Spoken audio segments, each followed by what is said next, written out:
আমার কত পড়া জমে গিয়েছে, এত পড়া দেখে এখন তো আমি পাগলই হয়ে যাব।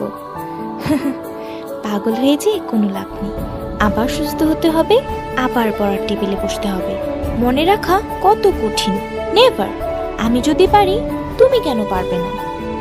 হ্যাঁ, তুমি বলতেই পারো, ম্যাম আপনি তো অনেক স্টাডি করেছেন। হ্যাঁ, আমি স্টাডি করেছি। তোমার স্টাডি করতে সমস্যা কোথায়?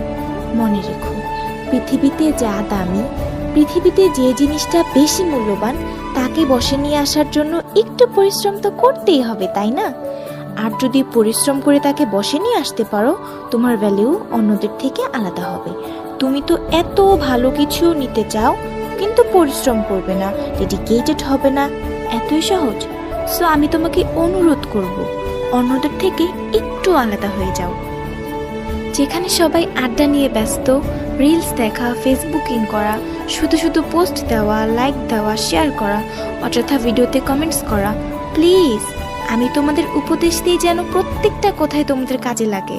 তোমরা শুধু শুধু অনলাইনে দিনের সময়টা নষ্ট না করে নিজেকে একবার প্রশ্ন করবে, আজকে যদি সারাদিন আমি 3 ঘন্টা ব্রাউজিং করি, ইউটিউবে থাকি, ফেসবুকিং করি অথবা রিলস দেখে সময় নষ্ট করি, নিজেকে প্রশ্ন করবে এর ভেতর থেকে আমি কতটুকু শিখতে পেরেছি, সত্যিকার অর্থে সেগুলো আমার কোনো কাজে লাগবে কিনা, রাইট?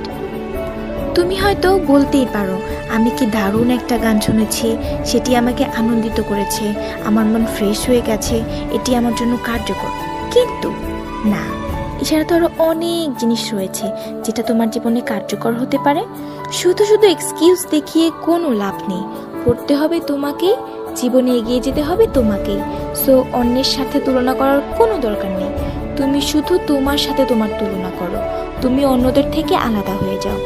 সবাই যখন ফান ভিডিও নিয়ে ব্যস্ত, তুমি তখন নিজেকে শুধু নিজেই নিয়ে ব্যস্ত হয়ে থাকো। এটাই কিন্তু স্বাভাবিক। এনিওয়ে, এগিয়ে যাও, তোমাদের জীবন আরো অনেক সুন্দর হোক, সফল হোক, এই প্রত্যাশা নিয়েই আজ শেষ করব। আজ ছিল এই পর্যন্ত।